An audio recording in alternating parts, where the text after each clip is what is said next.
যেন গোরে হতে মুয়াজ্জিনের আযান শুনতে পাই। আমার গোরের পাশে দিয়ে ভাই নামাজিরা যাবে,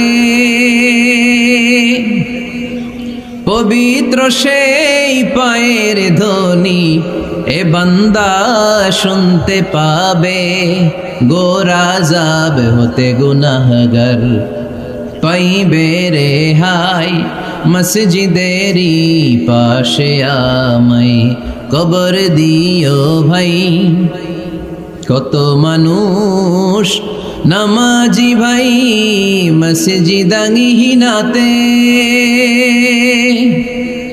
আল্লাহর নামের জিকির করে লুকিয়ে গভীর রাতে। আমি তাদের